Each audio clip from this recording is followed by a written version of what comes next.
It's 9 o'clock. Meeting's called to order. Please join me in the Pledge of Allegiance.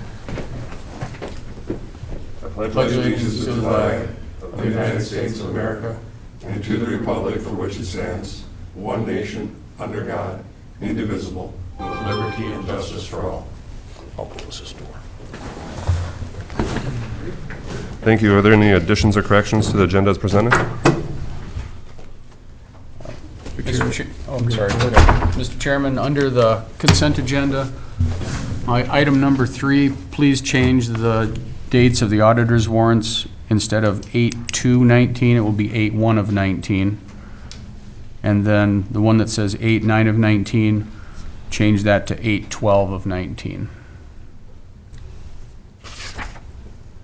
Mr. Chair, with that correction, I would move to approve the agenda. Second. We have a motion second to approve the agenda. Any further discussion? Not all in favor signify by saying aye. Aye. Opposed, same. Motion carries. Okay, next we have the approval of the consent agenda, which includes the minutes of July 23rd, special meeting minutes of August 6th, auditor warrants of 7/26, 8/1, and 8/12, commissioner warrants, meal reimbursements, and hospital warrants, and total of $858,810.40, and the July treasurer's report. Mr. Chair, I'd move the consent agenda. I'll second. Okay, we have a motion second to approve the consent agenda. Any further discussion? If not, all in favor signify by saying aye. Aye. Opposed? Motion carries. Okay, we have Nick Bergman, highway engineer. Morning. Good morning. Morning.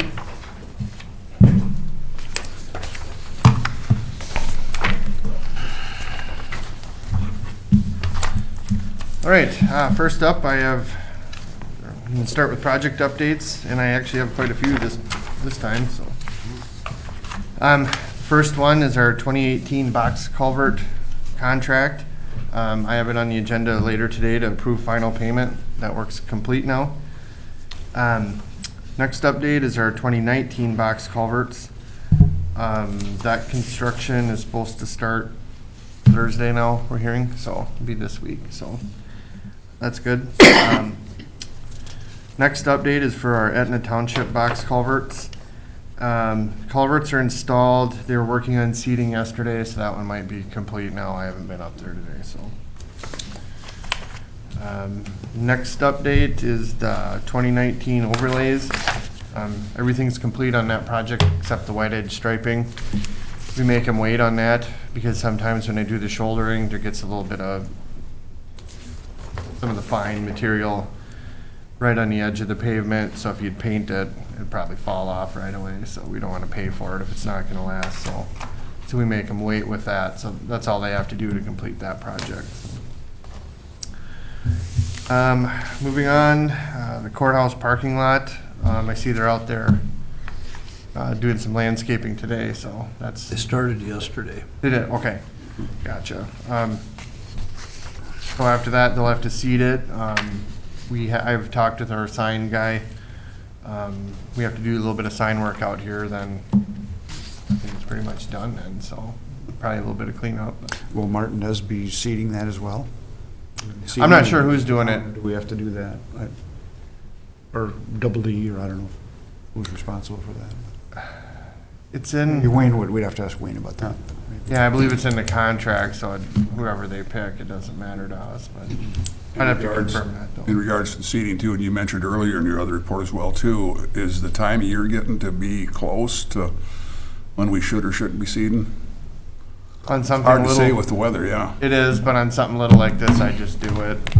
You know, if you're working on, you know, a huge area that's gonna take a lot of time and resources to redo later, Yeah. I'd consider waiting, but on something little like this, I just do it.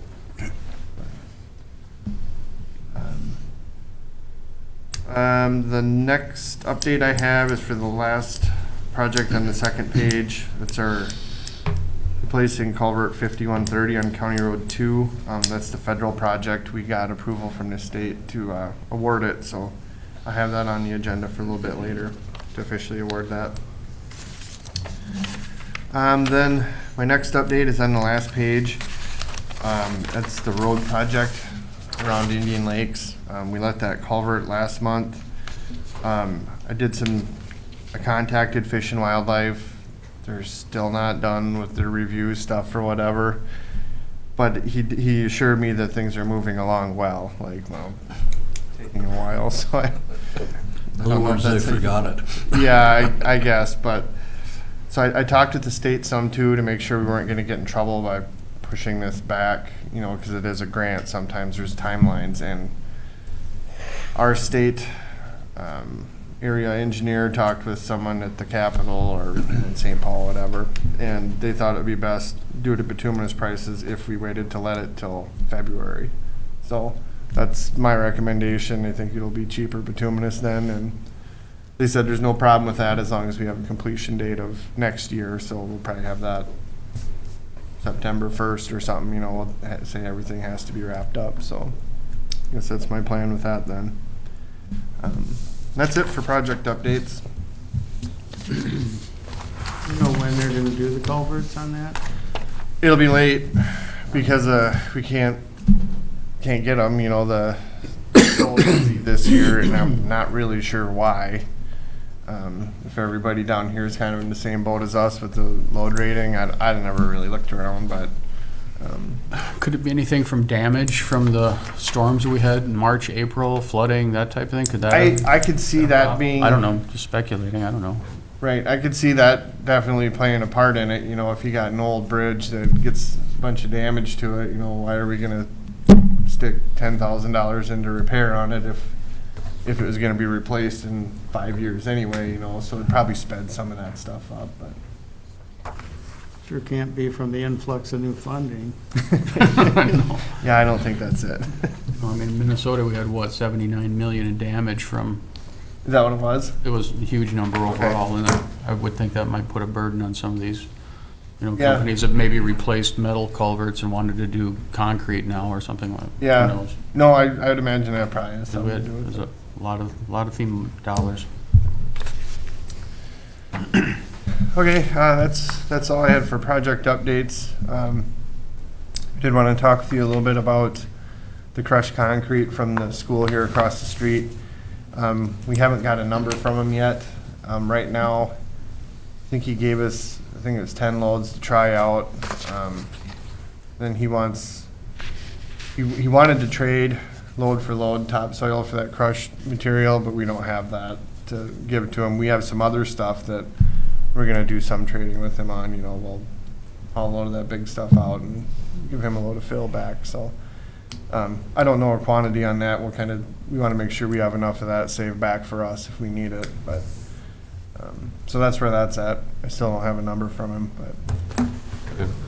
How many yards of black dirt did we already give him off of this? I don't know, I guess I never I think never that's a counted bit, truckloads or anything. Yeah. He's got all that now? I think that's a bit much asking load for load black dirt to crush Black concrete. dirt, yeah, it's- absolutely, but this other stuff isn't black dirt, it's more just fill material. That we gave him now. No, that he wants from us. Oh, I see. So I'm fine with that, but the black dirt is, Okay. I misunderstood. I thought he was asking for black dirt load for load. It's he just- did, but we said no to that, we don't have that resource, so, we have some other stuff that would probably work reasonable for him, and that we would be willing to do load for load. The spoils north of town along the dredge ditch, do we have anything to do with that, or is that township? I don't know. That might be a possible, a Yeah, potential. possibly, yep. I suppose you'd talk to the ditch committee on that? That'd be, yeah. Okay. Or is there too much silt and sand in that? Maybe that's not what he needs for fill over here too, I don't know. I thought that stuff would be fantastic for topsoil use, it's just run off into fields, but then I was told by somebody that, no, it's not good for that because it's got a bunch of sand in it. It's contaminated topsoil, so I don't know what the. Yeah. Well, it's his issue. Right. It might work just fine for what he's doing, I don't know, but. Nick, is there a reason that he can't just use this crushed stuff for fill, to fill the hole in when he's done digging? I mean, He'll use that from what I as much as understand. possible. Yeah, he'll do some of it with that. He said he was gonna use that, but he doesn't have a place to keep it. Okay. Is why we're working anymore. So make room for him. But he'll need a lot of something to fill that hole up when he's done Yep. digging all that concrete out, so. There's a lot of below grade. It's kind of his issue, but if, Yep. and I think it's good if you can work with him, and as long as it's a fair exchange, you know. Right, But- yeah, we have a huge pile of that fill material. It's not topsoil, I call it fill material. And, you know, we'd gladly trade some of that for the oversized, so. As long as that works well for us, you know, we'd keep trading with him, but I don't think that's gonna use up everything that he's trying to get rid of, Yeah. you know. Well, I think we should just let Nick take care of it, that use his discretion to make the Absolutely. trade as you feel needed, and we don't have to worry about it. It's between him and you, and Yep. do what you feel like, so as far as I'm concerned. Sure. Yep, I can do that. So that's an update on that. I'll probably be back later. We'll have to cut him off at some point because we just won't have more that we're willing to give up. And then maybe we want to just straight buy some from him. We'll have to wait and see what he wants for it. So I'll probably be back later with that. So next item I have is to approve some design work for Erickson Engineering. It's for two bridges that are load rated. We need to get replaced. One of them's on County Road 2 and the other's on County Road 20, right by Island. These won't be culverts, they'll be actual bridges, so you need to be a specialist with the state to design that. We sent out RFPs to 7 or 8 firms, I think, and we got 4 back. I have the prices listed here. Erickson Engineering currently has our box culvert sizings. They've done bridge work for us in the past. We're very happy with them. Have no reason to want to go any other route. So, I'd recommend awarding to Erickson Engineering for the design work on these 2 bridges. So moved. Second? Motion second to accept Erickson Engineering. Any further discussion? If not, all in favor signify by saying aye. Aye. Opposed? Motion carries. All right. Next item I have is to approve final payment for the 2018 box culvert contract. All the culverts were installed last year, but it was, conditions weren't very good in the fall when he was finishing up, so he had to come back and touch things up to get them a little nicer on the one on County Road 11. It was the same company that had this one that got our 19 contract, so they waited until they were in the area, then they fixed it up. That just happened. So we have, you know, we're ready to final it. So I guess I'm here requesting board action to approve final payment in the amount of $34,063.59 to A&C Excavating out of Marshall. What accounted for the excess from the original? Oh, okay. We had them install some tiles crossing the road at a few locations on County Road 13. So we didn't have to dig those spots up when we're doing the road work, because we thought, well, if it can settle out ahead of time, or, you know, have a couple years to settle out before we do the road, Right. less bumps later. So I think that was $4,000. Then there was a channel, one of them it crossed the road, and it kind of, the stream channel kind of ran down the ditch for a little ways, and then it, you know, went back out into the field. Had that blocked off and pumped down, so we thought it'd be best to just have them move the channel out like how it would be graded, Oh, sure. so that way we didn't have to tear that back up and reseed it during the road widening. We thought, we'll just have them do that now, and we can skip that later, because that would be all that erosion control again. Right. And it was getting done anyway, so we thought, let's just have them do that now, and then we're done with it. And that was a few thousand, so. Yeah. If you took those changes out, I think they actually might have came in under the original contract amount by just a little bit, so. Okay. I'd move for approval. Second. Okay, we have motion second to approve the final payment to A&C Excavating. Any further discussion? If not, all in favor signify by saying aye. Aye. Opposed? Motion carries. My next item is, request for board action to award project SP 059-602-026 to Henning Construction. That's the federal box culvert on County Road 2. We didn't award last week because the state has to approve it before we can do that. State aid projects, if it looks good to us and the county attorney, we can just do that ourselves, but the state has to check some of the DBE requirements and things like that, and they want to review the contract, and it was missing a signature, but there was another signature on that page, so they apparently weren't worried about it.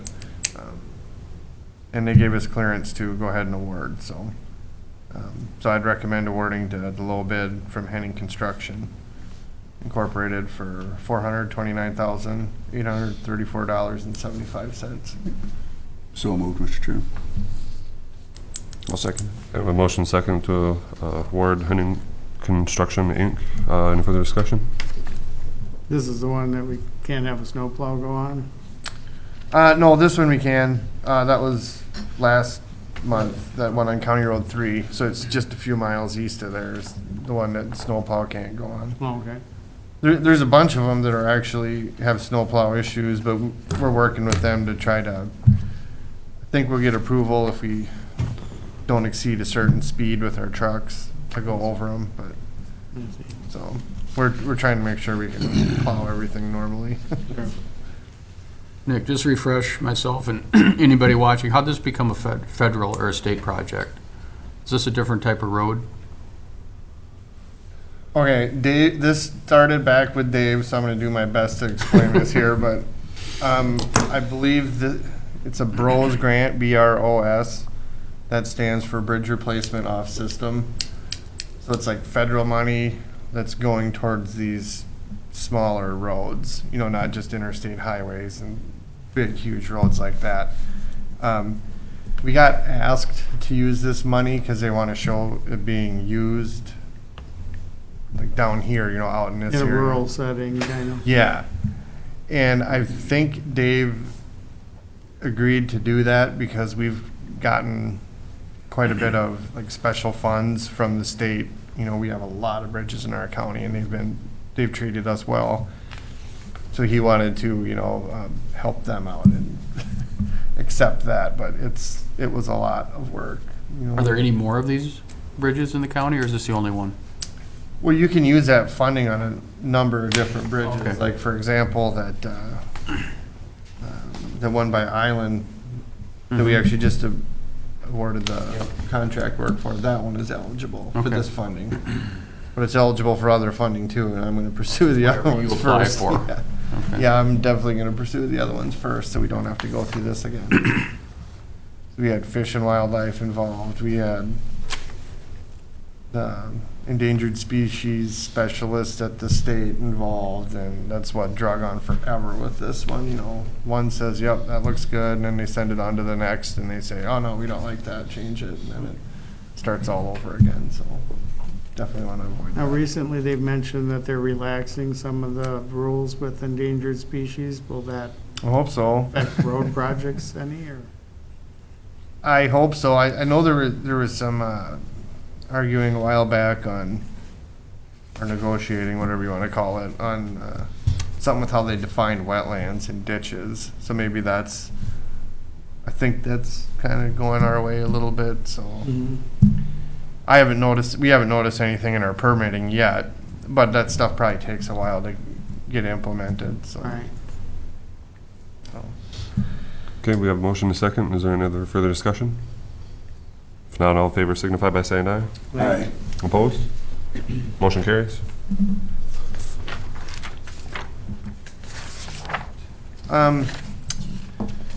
Next item I have kind of relates to budget stuff too. I know I'm on for 11 o'clock for that, but wanted to run this past you first. We budgeted $125,000 for 2019 towards a new payloader. The remaining roughly $90,000 was supposed to be budgeted in 2020. So we tried to nail down that 90,000-ish, you know, see how much it was gonna cost. We knew how much to budget. We got some prices in, and we're getting quite a bit more for this trade than what we did on the last one, and I just used the numbers off the last one when I, started setting this up. This is, a newer machine, it's a Deere instead of a case, and this one wasn't flooded like the last one, so I assume that all has, all weighs in, but, either way, we're getting higher trade than what we planned for, and, we're deciding to go with a smaller model than that last one, the next size smaller, we should be fine with that. So the number came in at 124.5 to trade. We already have 125 in the budget for it. I was planning on another roughly 90. We're not gonna need to do that anymore, so that's good. So we actually have the money now, and if we do it before November, we will save that 5 to 10% increase on the state contract. So really, there's no reason to wait in my mind. I think we do it this year, so if that sounds good with you guys, I'll get everything together and probably be back next month. Since it's here, we save that 5 to 10%. I would agree. Okay, so I'll probably be back next year. Nick, so then are you gonna go ahead and budget some then into the next year's budget to build up some for the next purchase again? For the next payloader? Yeah. We're sitting pretty good on payloaders So after we it'll do be- this one. So it'll be multiple years before you need another one. Yeah, Okay. yeah.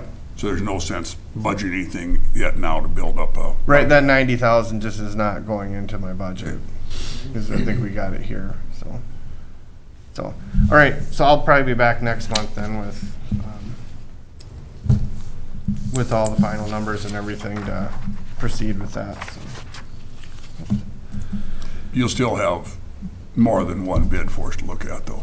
Yeah, we'll probably have two. I would imagine we'd have deer and cat for sure, and then if anybody else is,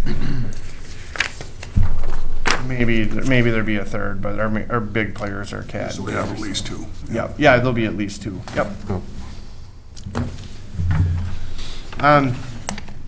Next item kind of came up in the 11th hour. I was called, I think it was Friday afternoon last week, by Murray County.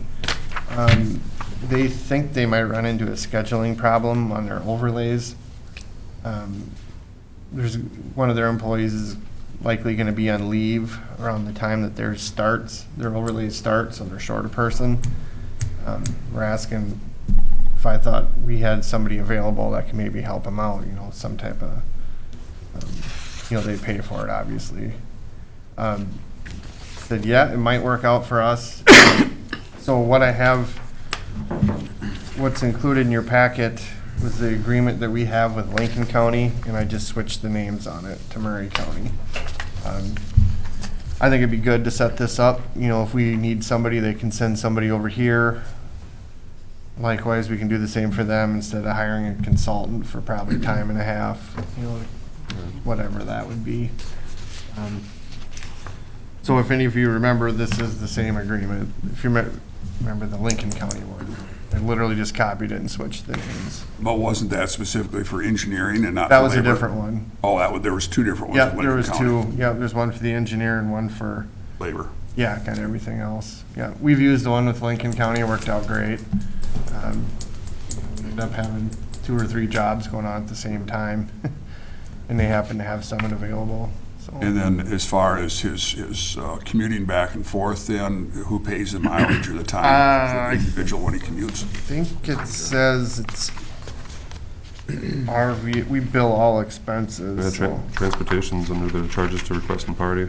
See, Yeah, okay. I thought that was in there, so yeah. It's a good idea, especially with neighboring counties. Oh, absolutely. I'd move to approve it. So. And in this agreement, it doesn't say that we have to do it.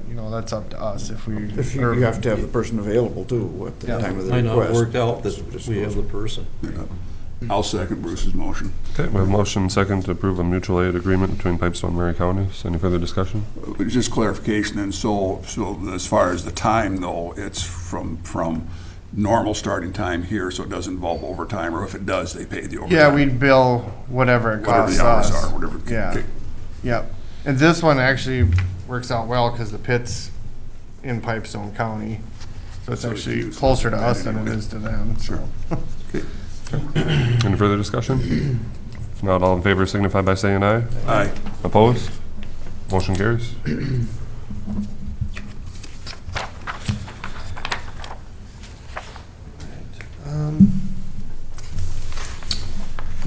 Some maintenance updates. There was a bad spot on the blacktop up in Ruthin. I don't know if any of you saw that or heard about it, but we got that fixed. It's an old road by the elevator, so lots of heavy traffic there. We've been working on shouldering, hauled some crushed material out of the school there, doing a roadside mowing, doing some graveling, fixing soft spots yet. And then that new pup we ordered, I believe in the first of the year, whatever, that showed up now. And one of the pickups we ordered showed up already, and I believe the other one will be the end of this month, so. Did that spot get fixed on the Ward Road? County 10? Yes. That bad spot in the blacktop by Ward. Yeah. that's been fixed. Yep. Okay, good. Yep. So that's all I have for updates today. Anybody have any questions for me? Mr. Nick, I've just got a couple complaints about the bridge south of Edgerton, right on the county line, the curve. Okay. The west end of that's kind of got, well, it was, washed out and was repaired. Yep. So there's kind of a hump there when you come around the curve. Okay. And if you don't slow down enough, you kind of, but I don't know if there's anything we could do about it. Maybe Doug could check it out sometime. Maybe he's already looked at it. Yeah. Okay. There's kind of a little hump right there, and it's right on the edge of the curve, sort of, but I don't know. Which road, Just which be road is aware of that it, on? so. County Road 1. County Road 1? I don't know, it's right where Laverne takes, where Rock County takes over there too. I don't know if that's our bridge. Line? It's past that. Okay, I mean, the bridge is ours. okay, that's what I thought, but Yeah, it sounds like it's probably our it'd problem. be something that could be, the only way to fix it would probably be to mill it, I would guess. I don't know if that's even an option, Okay. but Yeah, we can take a look at that. anyway, just be aware of it, so. It's been Is some- this on the approach? It's right at the transition from the road to the bridge, I would call it, but they poured a bunch of concrete in there to fix that washout, I think. Mhm. And that might, who knows what that does when it gets frost under it and all that. But it's a relatively new bridge, it's only a few years Yeah, old. it was a huge void that was washed out there, so you can put a lot of effort into Pumped packing. a lot of concrete in there. Yeah, I believe it was 100 and some yards behind the abutment. We dumped in there to try to seal that up. It Place, was a major Yeah, deal there. So, yeah, we'll take a look. but at it. anyway, just be aware of it. so. Yep, we'll do. Mr. Chairman, on the back page, I had approved resolution 592619 for the amended auditor's warrant list. Should have that in your packet right now. That pertains to road and bridge. I'd like the board to take action on that as long as Nick is here. That's, at the last meeting, we talked about adding the cutting edges and culvert payments to the auditor's warrant list. So I would request a motion and action on resolution 592619, and we now have those items within that list, so Nick doesn't have to come back every time, and he needs to get cutting edges. Okay, a motion, is there a second? Second. Okay, a motion second. Any further discussion? Not all in favor signify by saying aye. Aye. Opposed? Motion carries. Thank you. Well, thank you.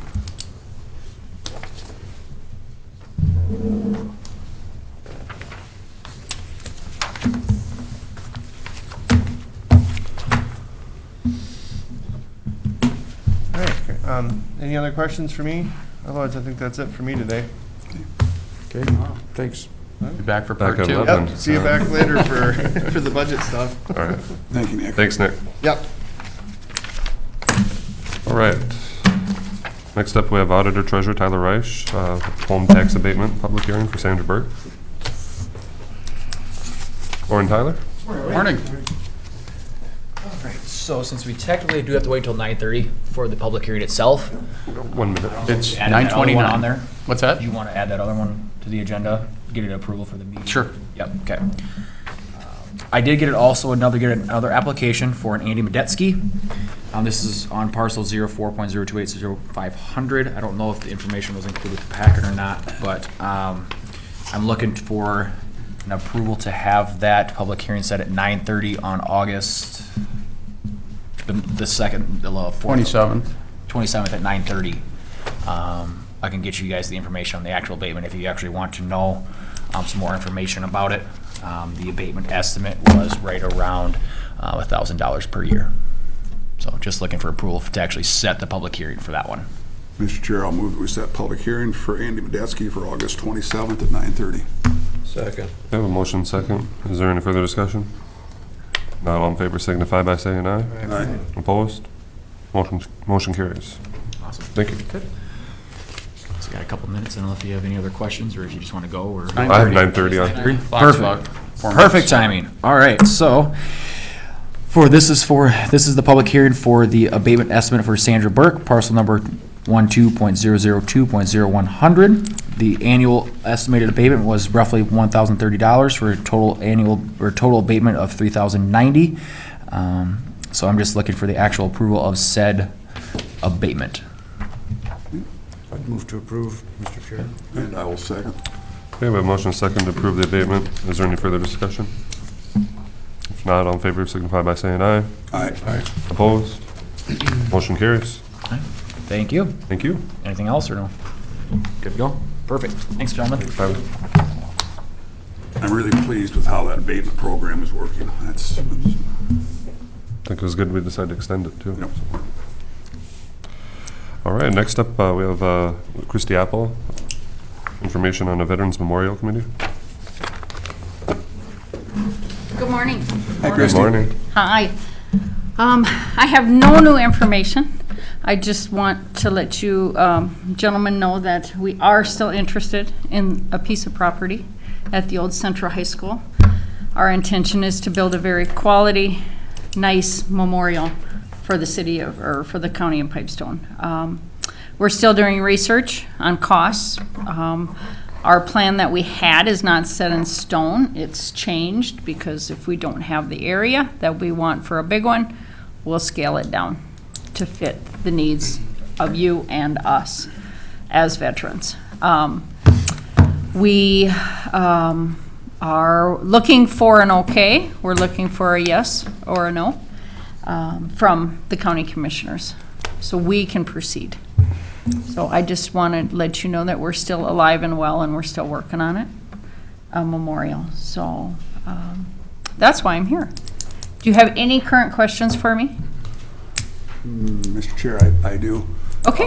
When you were here before, when this was first presented to us, and our question, one of the first questions was, well, how much space do you need?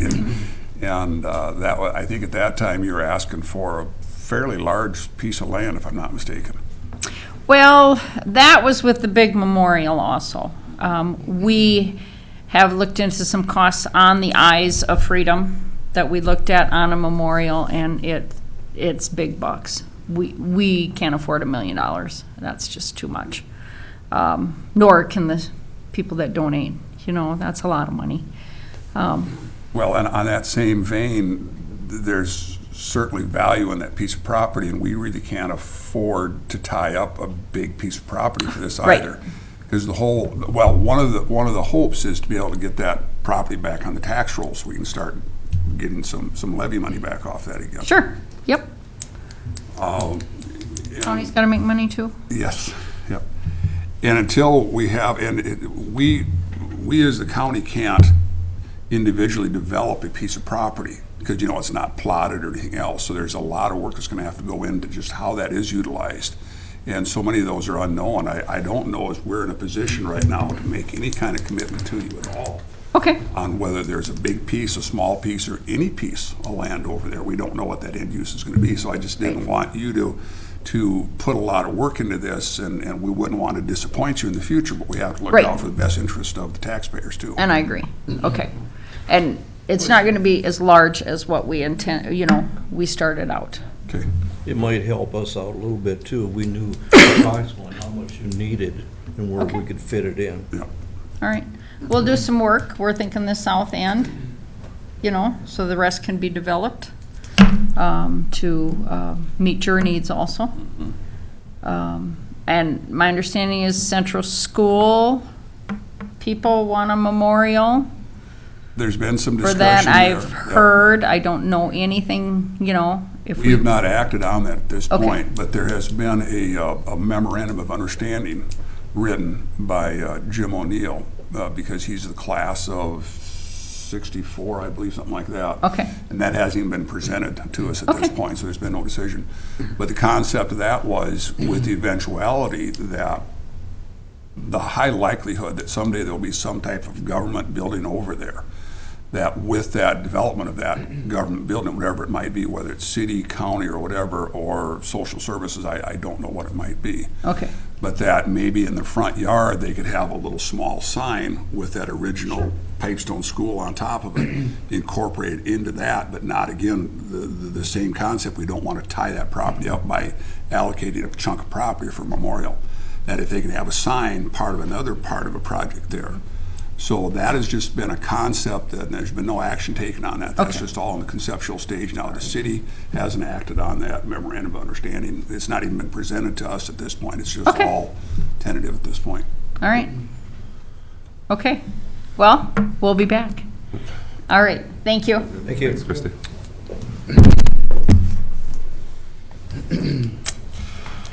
All right, next up, we have Solid Waste and Zoning Administrator Kyle Creer at 10. He is not here. Is there any other business we can move forward at this time? Yeah, Mr. Chairman, I'll do personnel. I've got an item here we need to take care of. Let me find my paperwork.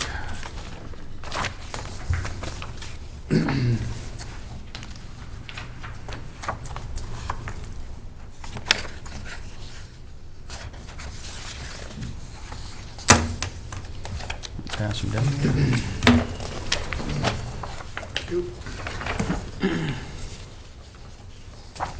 Sorry. Sorry, I'm throwing things. Want to pass them around?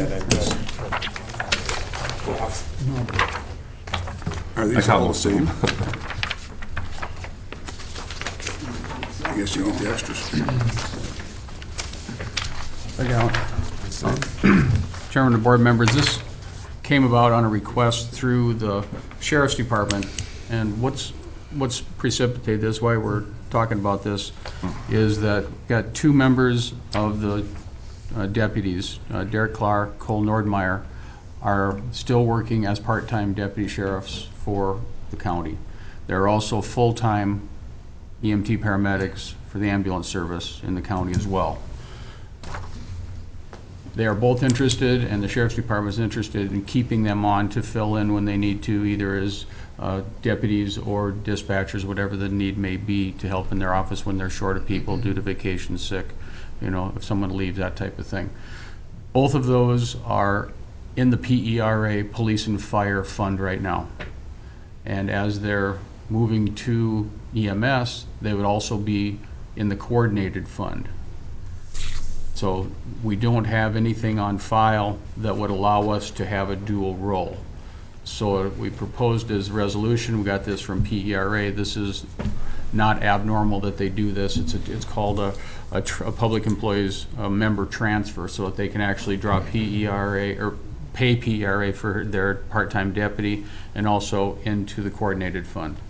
So what would be, for us, what the cost would be, we'd be paying the 17% of their salary to PERA for the police and fire fund, so that they would actually have this as they go forward. So neither of those gentlemen are vested right now. It takes 10 years to be vested in the law and fire fund, where coordinated, I believe, is 7. Yeah. So the recommendation is to, as these gentlemen move forward in their careers, and as they're, we don't obviously know how long they'll be doing this, but in the term that they're working for us, it makes sense on a couple of levels that we would authorize them to pay into their police and fire as they get, towards their time of, retirement, which in this case, the guys are in their 20s. Right. And this will be like at 55 would be the first year they could drop off police and fire. So what we'd be doing is authorizing basically 17% PERA payment to the police and fire fund for their part-time hours working as deputy sheriffs for the Sheriff's Department. Is what the resolution calls for. And we did, our personnel committee had a good meeting with Keith and Mike about that, and understood what they were coming from. And given the size of our small county and problems we're having getting deputies and people to apply, and not as just here, it's in other counties and cities as well, and not picking up law enforcement, is that we have trained individuals with the county right now, and it makes sense to use them and pay some PERA towards their retirement as they go forward. So that's the recommendation, is to. I think when the financial impacts of that was only, what, maybe $2,000 for the It's year? not, and It wasn't very much. Yeah, it's not a lot. Because the 17% is the county share of their para. Correct. Yeah. The other, but it's two different para accounts, so I understand, because you've got law enforcement and you've got EMS, so it's two different ones. Right. So I guess if we look at it from the standpoint that, and it's law enforcement is part-time and the EMS is full-time employment form, right? Correct. Yep. So I don't really, I would just separate the two, because if these individuals weren't EMS employees, they were part-time sheriff employees, we'd pay them the para. Correct. And vice versa. So I don't see any complication with it. To me, I think it's real straightforward. It's not, we just don't have anything on file that allows us to do this. Yeah, So just clarifies. PERA requires a resolution Yep. that would be signed and then filed with them, so that they would have documentation that the county chose to do that. Sure. And obviously, you only pay on the hours they actually work. Right. Right. In that The regard. hours that they log when they work in the sheriff's department. And we pay other people para for part-time employment as well, too. It's not a requirement to have to be full-time. It's real straightforward, yeah. Yeah. The other thing I want to mention too is that when they are working for the sheriff's department, if they've gotten their 40 hours per week, the hours that they'd be putting in during the sheriff's department is paid at the overtime rate. We don't have a choice on that. That's under federal law. Because it's still the county as an employer and it's Correct. still total hours, so I. It's based on total hours, so when they each, on their, we have two separate time cards for them, one for sheriff's department and one for EMS as well. That's kind of unfortunate, and I understand because of the federal labor laws. Yeah, once you hit the hours, we've got to pay that, so just to be clear for you and anybody listening to when we play this, that their hours they work for law enforcement would be overtime if they're over their Or vice hours. versa, either way, total, anything over 40 hours a week, whatever the combination is, Right. would we have to get Yeah. the overtime rate, And their full-time jobs are EMS you know? at this point, so they're filling in extra hours, and Derek, I know, put in about, I think it was like 54 hours of sheriff's department time in the last pay period. He's been helping a lot. They've been short on dispatch, and he's been filling in on there. And Mike and Keith said both of them do a really good job. They can fill in anywhere. They both know how to jail. They both know how to dispatch. They can be on the road. I mean, they're like a utility employee up there. They can pretty much do anything that's required or needed. Absolutely. In fact, Keith was mentioned that they will even call in to see if there's any hours or anything to do. So, I Well, how mean, these great, guys are, because you look yeah, at the cross-training, what Right. better way of coordinating those two than having the individuals that, And we just about lost one of them to Rock County. Yeah. And even with overtime, it could be cheaper than, advertising, hiring, training, Right. outfitting a new person. that Part-time. And then they're decides gone. to leave, yeah. And then you go through that process again. right. Yeah, those were brought up in our discussion too. is there a way that we could get a second opinion on the fair labor laws to make sure that we're not? No, that's set. It is. Yeah, that's set. Okay. We just make a motion to go ahead and do it. Yeah. And I will second your motion, please. Okay. We have motion second to approve resolution 592719. Any further discussion? And 5926.19 also. Two of them. Two That's different right. ones. Yeah, I've got Okay, two separate sets. ones. I got two copies of the same. Oh, no, I do have it. Okay. There's 7. Approve, 6 and 27. to approve both those resolutions. And there's 2 because it's for 2 individuals, is that Right, they right? have to be named individually in the resolution. Okay. All right. Any further discussion? If not, all in favor signify by saying aye. Aye. Opposed? Motion carries. Thank you.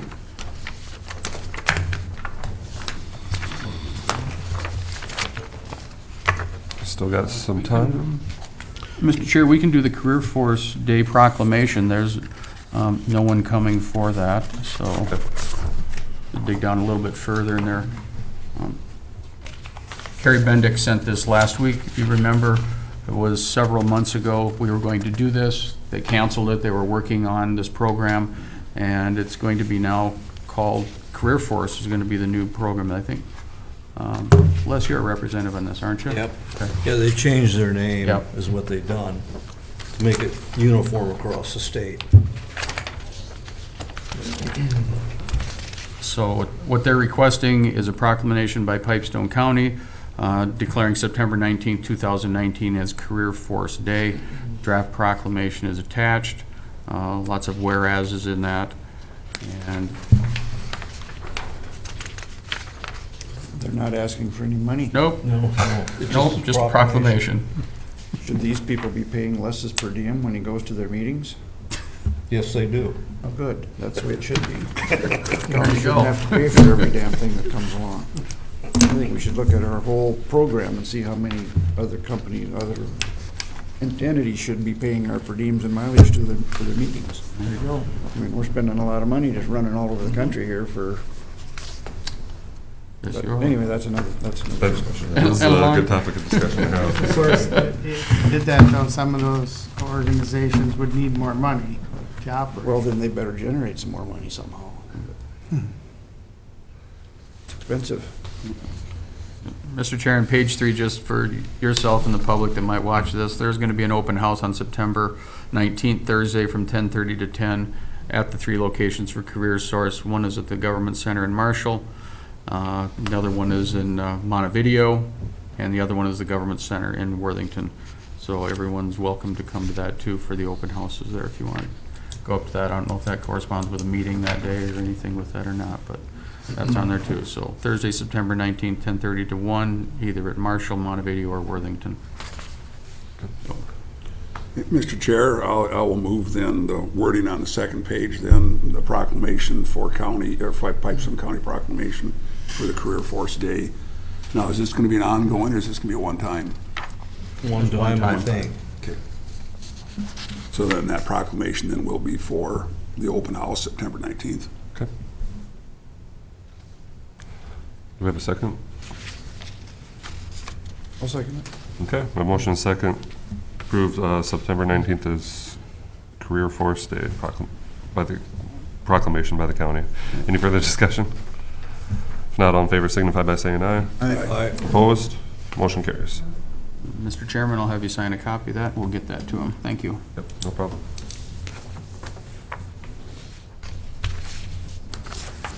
All right. Should we move to the MACHP? Yeah. Mr. Chair, in your packet, going to request approval of the Minnesota Association of County Health Plans to act as the fiscal agent for the legal fees for the mediation between between the Prime West counties and Department of Human Services. Right. Our cost, based on $100,000 to be split between the 24 counties, is best estimate as $4,166.66.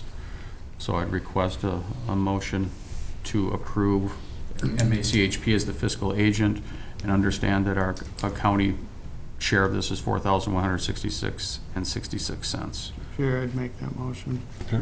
Second. We have a motion and a second. Approve MACHP as fiscal agent. Is there any further discussion? Not all in favor signify by saying aye. Aye. Opposed? Motion carries. Thank you. Thank you. See, Kyle still isn't here, and that's most of our other business besides committee reports. So Take a break. take a Take a few minutes. break here until 10 o'clock. Go to recess. Thanks.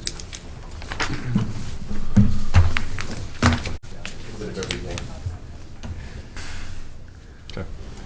It's 10 o'clock. We'll reconvene the meeting. Next up, we have Kyle Creer, Solid Waste and Zoning Administrator. Morning. Good morning. And this morning we have a feedlot application public meeting for Rob Van Hill. He purchased a new site in section 20 of Burke. And I'll just let Rob explain a little bit of what he's proposing and Sure. answer any questions you might have. So I'm proposing a It's a heifer feedlot, so dairy heifers. And I think it's permitted $9.99, I think, or $9.90. You're gonna Just house, under you're the- proposing to house 990 with a total For- of 699 animal units. Yep. There'll be a building, it's all perimeter cement. I got a catch basin on the bottom for cement with picket fences. And then that will go into a retention pond, grass area, and then from there it will go out. But pretty much contained for the most part. And then Rob also has a site just, his home place just northeast of there, a quarter mile, or a little over a quarter mile, where he's got the rest of the herd or livestock there. Okay. So I have not heard any questions, comments from any of the neighbors. There's a fair amount of livestock in that area, so it's not surprising probably not to hear anything. There's a fair number of hogs to the south and another beef site to the southeast. Dan? You send out letters to all the neighbors within how far of a radius? Right, anytime it's over 500 animal units, we notify all the neighbors within a mile. Okay. And then this public meeting notice goes in the Free Star and the Pipestone Star Okay. with notice of that. So, yeah, the neighbors are all notified of what's happening so that somebody's not starting to build something without them at least having some knowledge of it. So all the setbacks and so forth are okay, there's no Right, problems? yeah, there? there's no, this is an existing site, but even if it was a new site, it still meets the quarter mile minimum setback requirements, so it is compliant. Have you got any feedback from any of the letters that you sent out at all, or the acknowledgement, or? Nope. We generally don't get any comments unless there's concerns. Water, rural water, well water? It'll be a well. Yeah, we dug a well. It's There was gonna be just- 2 wells on the site, and they're setting right in the middle of the old farm site, which they're in the way. And one was a big casing, and one was a pipe that went down. So we filled those 2, and then we drilled a new well out by the road. So, and then raw water goes right by there, but I'm not hooked up to raw water at this point. So, again, everything is compliant with all the rules and so forth, and you got your manure plan and all that's put together, so it's all good to go. Yep. And yeah, Rob's got he's got a kind of a nice layout at home where he catches all the manure, water runoff from the yards, and it infiltrates into an area. So he's pretty familiar with how to manage that, and he also did hire an engineer to kind of lay out the site and install the manure management, water runoff practice. Very good.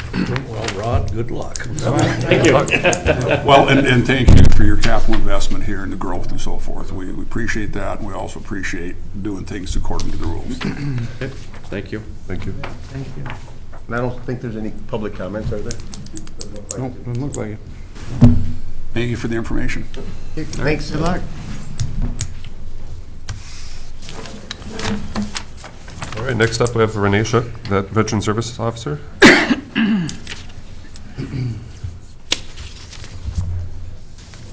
Hi, Renee. Thank you.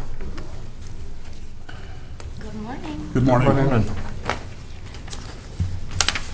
So this is just the standard procedure that we need to go through to get signatures in triplicate for the grant agreement to be processed and funded over to us. My plan for the grant this next year is to focus more on advertising. We have started an ad with the radio to sponsor the national anthem before games. So they'll play the national anthem before the games, and our ad will go before that. And then we'll also do the military Sundays. So hopefully we can get the word out to get more veterans into the office so we can provide them with more assistance. So that is my push, is to get more advertising out there. As well as the training travel will be included in that grant. I'd like to start getting promotional products so I can do some vendor booths such as at the fair, things like that, so we can get our office out there too. And registration conference, things like that. So it'll be more for those things rather than to pay for the use of the telephone, the cell phone, things of that nature. I think you've done a really good job too, reaching out with the resources that you have too. So expanding those resources, I can see you reaching out and being able to get in contact with more veterans. So I can see where that would be beneficial. So. I'd like to tie in with the national anthem. That was not my idea. I can't take credit for that, but I thought it was fabulous as well. I'd like to move to approve the resolution, to go ahead and, I'll second. Okay. We have motion second to approve the 2020 grant agreement resolution. Is there further discussion? Not all in favor signify by saying aye. Aye. Opposed? Motion carries. Thanks, Renee. Thank you, Renee. Renee, how many signed copies do you need? 3? 3. Okay. You want these back, right? Yes, Okay. please. I'll get you one. Decide now or?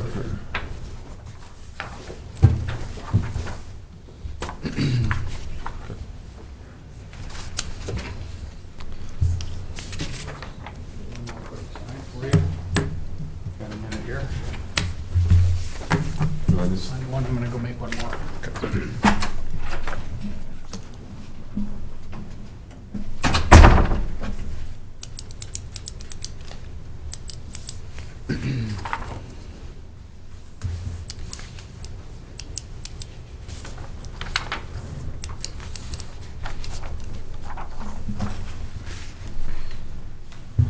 to be official with that print on it, Yeah. that stamp.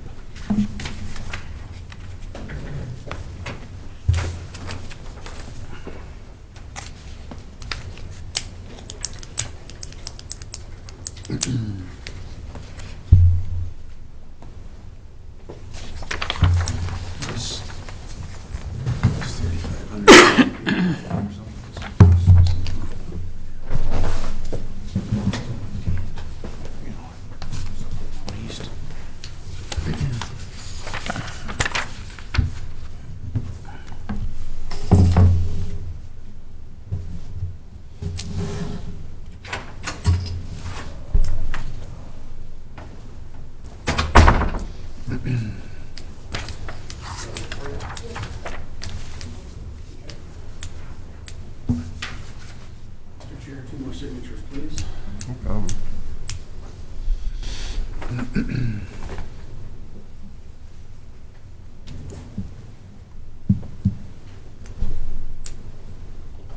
I got a question for you.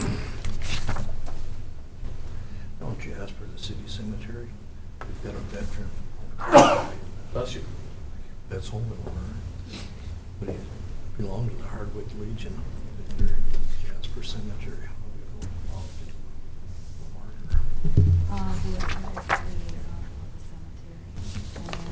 So it's 3.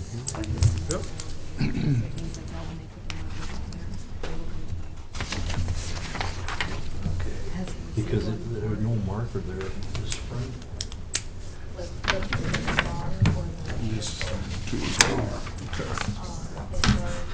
That would put the flag into.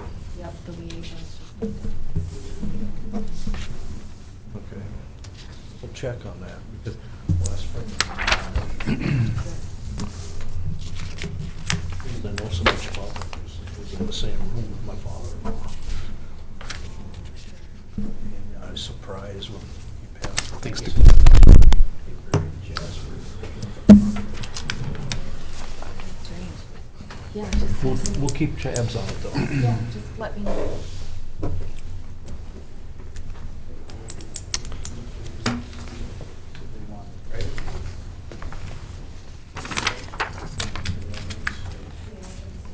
Send it back. Okay. Sounds good. Thanks. Thank you so much. Yep, thank you, Renee. Okay, next up we have Bill Folger, IT Director. Coming to talk about a multifunction printer purchase for Sheriff's Office. Good morning. Good morning. Good morning. Time to replace printer in the squad room. The one we have there is kind of old. I'm thinking it's about 2011, 2010. So we've got our life out of it. It doesn't have very many miles on it, but there's no maintenance or we have a spare one right now just in case we lose a major part in it. But it's really starting to show its age. So it's time to replace it. I got quotes from several actually different places, and A and B ended up with the best price for it's a 35-page a minute machine, and Century was right in there. Marco was actually over $6,000 on this same speed machine. Not much else to it. It's a copier, printer, fax machine. Are there any plans for the one that the one you're replacing? We're going to recycle it. Oh, okay. Yep. As well as the spare too? Yep, and the spare. That's Okay. part of the deal. Take both. Big bulk, you know, take up too much room to keep and just kind of obsolete at this time. They're obsolete. Okay. That's where. When you add the $50 per month in, Bill, does that still work out? It does. Yep. The Marco ones run about 70 per month. Is where we're at. It is kind of based on volume that you print, and this is very, very low volume. It's actually used to scan more than it is used to print. But there are things they need to print out too.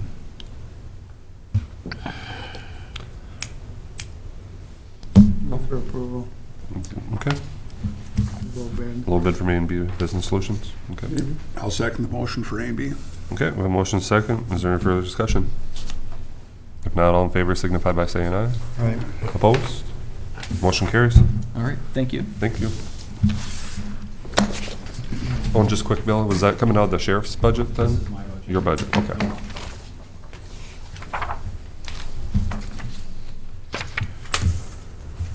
Okay, moving along. We have Jody from Pipestone Community Library. Jody's not here yet. Okay. But I'm Gina from Edgerton Library. Hi, Dina. Nice to see you. How are you? Okay, and I imagine you're with her for this presentation? So I Okay. don't know if you want me to get started, or do you want to wait? Well, That probably wouldn't be fair. We can No, we'll wait. wait. we'll wait. You got anything else? Mr. Chair, just a couple things going on. Lake Benton 2 Wind Energy Center construction dedication ceremony on the 14th. I think you probably all received a card in the mail on that. We had a talk with one of the representatives, Ms. Dickey was her name, and really was hoping to like to see department heads, commissioners there as they're dedicating this. So if you have time to go up there on the 14th at 10, I think they're looking. I think, Dan, maybe they even asked you to say a few words or something too. I don't know if that's going to work out or Not not. able to but- be there at all. You're going to be there? I will. Yeah. Okay, yeah, they reached out to me too, and it's, Yeah. Apparently. Yeah. Yeah, I was gonna just, they want me to say something Right. on behalf of us, so, I guess I was, obviously, we're thankful for the wind production tax. You know, I'm gonna try to make a pitch to Excel that we could use some additional transmission capacity. Yeah, good point. so we have a lot of room to grow there. You know, obviously, we're thankful for the, you know, jobs created while they're putting it up and decommissioning and all that good stuff, so. But beyond that, I'm assuming that's about the extent of our message. It's kind of what I was feeling too. They had reached out to me too, but I just have too many conflicts in my schedule that day to make that. Mhm. Well, if that's a possibility. Also, fall policy conference is coming up. Luke has indicated he's going. Anybody else going, so I can make your reservations and your conference registration, lodging? Anybody else going to it this year? Well, why don't you go ahead and figure on me? So this is Dan? the one up at Arrowwood, September 11th. Yes, this is the to 13th. Arrowwood. Yeah. Yep.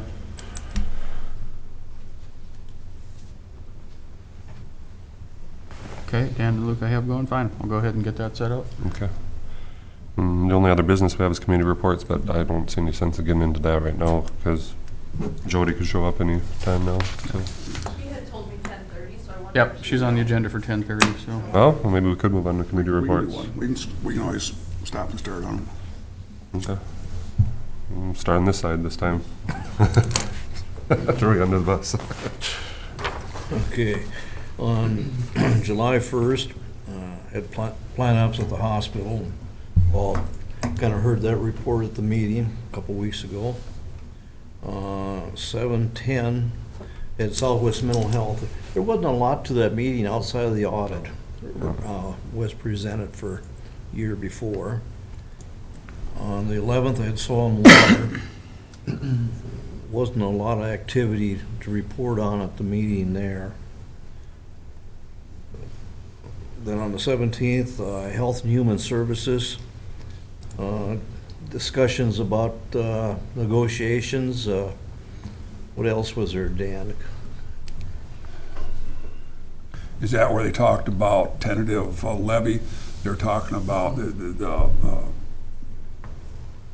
didn't they used like a 4%, they plugged 4% in increase into the levy, and they still were $1 million short. So Sarah knows that she's got some pencil sharpening to do there yet, so just getting started on that. Yeah. But of course, now with this change now that might be coming, we don't know where we stand. We don't know where we're at. No. And then that same day, we had an extension meeting, also building and grounds. Had a committee meeting on trees over across the street on Central School property, on what to do with the trees, and consensus was to get rid of them. Well, not quite all of them. Well, that was consensus that day, wasn't it? No, it wasn't. Take a look at, for sure, one in the south, a maple, and then one pine, possibly saving, but everything else, the bad they're trees all- have to They're go. pretty ripped up. Yeah, and just about all the trees are bad. There are 2 good trees there, so we have to look at those. But if you're looking at doing something with the property, you want a clean slate too, so. Yeah. And then on the 24th, we had radio board, a lot of discussion about what's coming down from the state on some different things.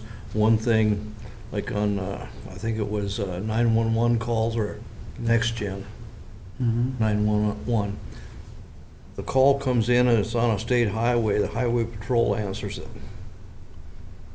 even if they're not in the area. And the sheriff's department is kind of reluctant because they can be there quicker than a highway patrolman. They thought maybe they'd be all right on the interstate corridors, but we're seeking more information on that for the next meeting, because it just doesn't seem logical to have a highway patrol respond to an accident before the sheriff if it's on like Highway 23. No, that's interesting. Just a week ago, you guys might have heard I mention I had a little fender bender on Highway 30 up here. I got rear-ended. It's no big deal. And called it in, and we used the 911 from the cell phone. And now you say it, yes, both a state trooper and a deputy both responded. I thought he just was in the area, but now you say that, I bet you he was specifically dispatched there, wasn't he? Because it was on Highway 30. Yeah. Huh. How are they going to route those? How We are don't, you well, gonna that, route it from, if you're on Highway 23, how was the cell tower know to route that to Rochester to State Patrol and not to the local county The PSAP? GPS in the phone. Yeah. it's see, just- one of the problems that's- we're thinking about, take for example, say where Highway 23 goes through Jasper, you have homes that are fairly close. Well, if somebody in that home would make that call, From a landline. no, Cell. it's strictly cell phone. Yeah. Highway Patrol would respond before the sheriff would. I had an incident a few weeks ago that there was an apparent drunk driver or somebody, he was going into the oncoming lane 3 times before I even got to Cargill. And likewise, they routed me straight to State Patrol, whereas we probably had a deputy sitting there in Jasper that could have stopped this guy. And I was with them on the phone till we got past Jasper, where they turned off and head on 269 towards South Dakota. So, and that was real frustrating because I know a deputy would have been there a lot sooner. Although in my particular case, it was the sheriff's deputy that actually wrote the incident report. Well, we could need more information on this, because we don't think it's gonna work out very well. Can't it be as simple I as mean, just, the state highways are their jurisdiction, but response for an accident or, can't they just notify them both at the same time? no, it's the way it goes through the system. Yeah. It's routed through the system that way. I think it goes from, there's 2 towers that put it out, but then it goes, for this area, it would go to Rochester and then back out to the highway patrolman before it gets back to the sheriff. If you had a bad accident, you'd hate to wait a half hour for the state patrol to come from where, Marshall or wherever. Yeah, it depends on where they're at. Somebody locally could be there in 5 minutes. Right. So, but there's more to come on that one. And then on the 29th, Dan and I had a meeting with Steve on the goings-on of Prime West, what we're gonna be looking at there. And on the 30th, I had that planning meeting at EMS that afternoon, so that's the end of my report. Bruce? On the first, we had a plant ops meeting at the medical center. Les kind of talked about that. We pretty much discussed the usual things, the showers, some of the water issues and so forth. Redecorating possibly in the hospice will be coming up pretty soon. On the 8th, I attended a zoning meeting here at night. There was a couple variances, requests from Edgerton area, and they were both granted. And on the 15th, I went to the Southwest Regional Development Commission in Slayton. They had a transportation meeting there with District 7 and 8, and they explained their upcoming projects for the next few years, and I think Luke was there. It's always interesting to hear their plans for the future, but there isn't much, we're not included in much for the next few years down here, but then on the 24th, we had a transit meeting. Steve and Dan were both there as well, talking about their issues and plans for the future. Maybe touch base on the bus. Regional plans for more bus and a possibility that Pipestone County might have to purchase a bus at some point this coming year, maybe 20, maybe, or we don't know for sure on that, but. And we're not going to have to shoulder all of the bus, just a portion of the cost of that that's all kind of. Yeah. And they did have a kind of a complaint session about the bus garage. They're really not too happy with that, the heating and the cooling and the water drainage, and there's some issues there, but it is what it is. I don't think there's much we can change there at this point. Although I kind of got the impression, didn't you guys as well too, that part of that building discussion, they weren't necessarily looking strictly to the county for financial support for the building, that might be coming through the joint powers. Well, that's maybe, it depends if this thing continues to grow and get into something much larger than it already is. And You want to touch base a little bit on the change of service for the weekends too? Well, they talked about increasing services on the weekends, and they'd have to call ahead for rides and things like that. But, and I guess it's all right. I don't know. It'd be nice if there would be some other alternatives for people in the Pipestone community, a local taxi service or a couple minivans that could help people get around when they need to go somewhere too, but that's not coming forward, so. Then on the 30th, we had the strategic planning committee meeting at the, or the staff meeting at the EMS building, and that's all I had, so. Thank you. Dan? On the 11th, we had our Casey Jones annual meeting. We held it over at Woodstock at the what's going to be one of the trailheads as well too. Invited the public, of course, because it was our annual meeting. Served burgers and so forth with it. Had a good turnout for it. Had a real nice presentation of a little bit about the history of how this has worked. Also have to report, as you all know, we've got this first 5 miles paved. They are started construction now finally after being delayed for all these years. And they didn't have enough money to pave the entire 5 miles from what our original grant request had been.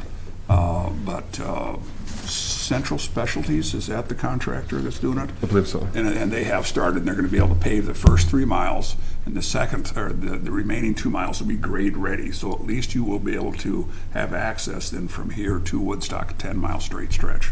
That'll be nice. And a lot of people going out looking for bike trails for a destination type thing. They'd like to have at least a 10-mile stretch to work with. Weren't they able to secure like a parking area too in Woodstock or some type of trailhead or something? I thought Deb reported on something like that. Yes, yeah, they're going to part of that along County Highway.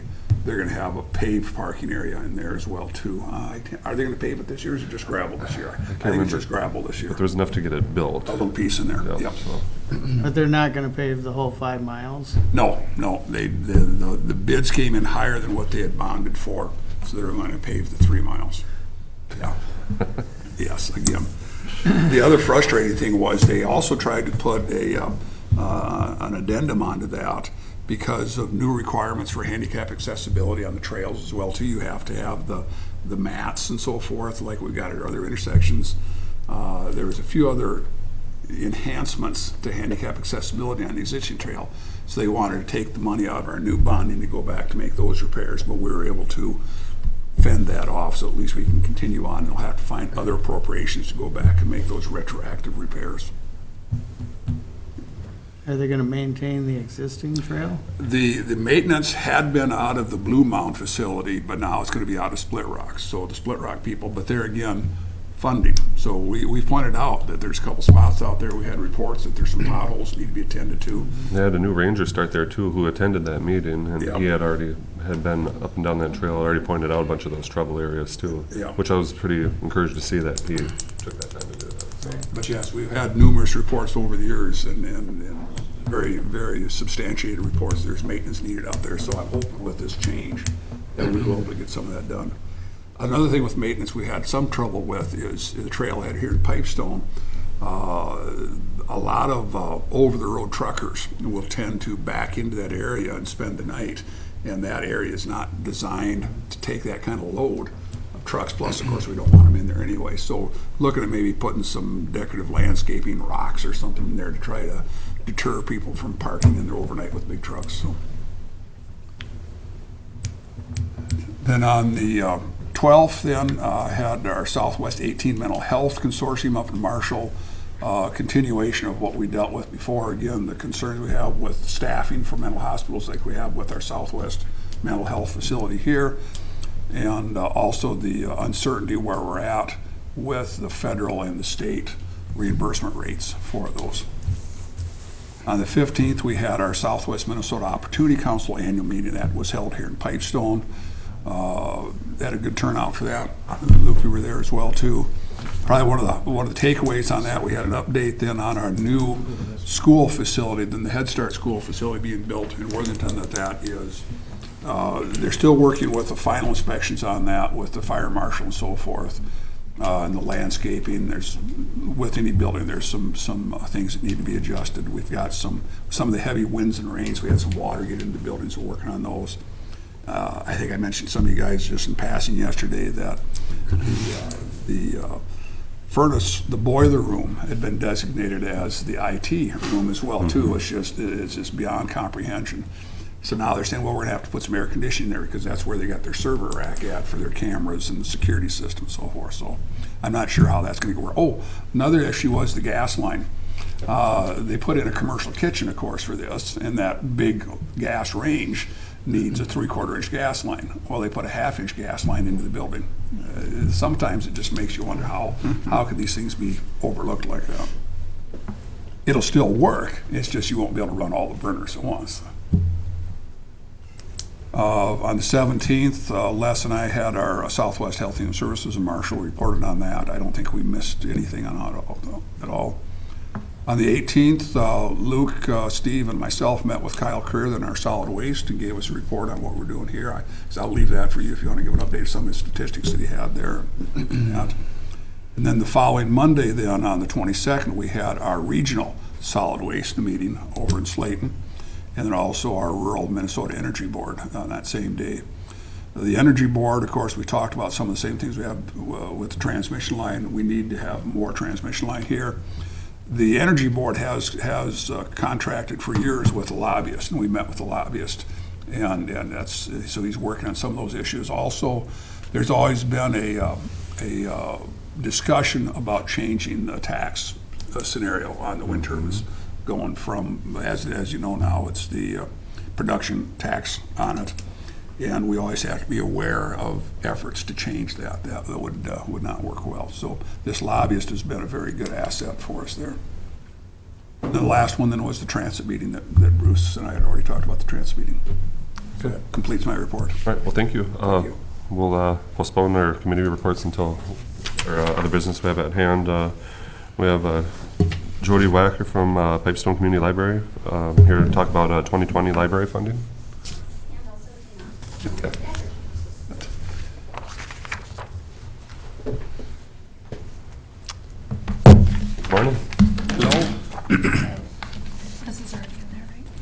Yes. Yep. I'll pass these out.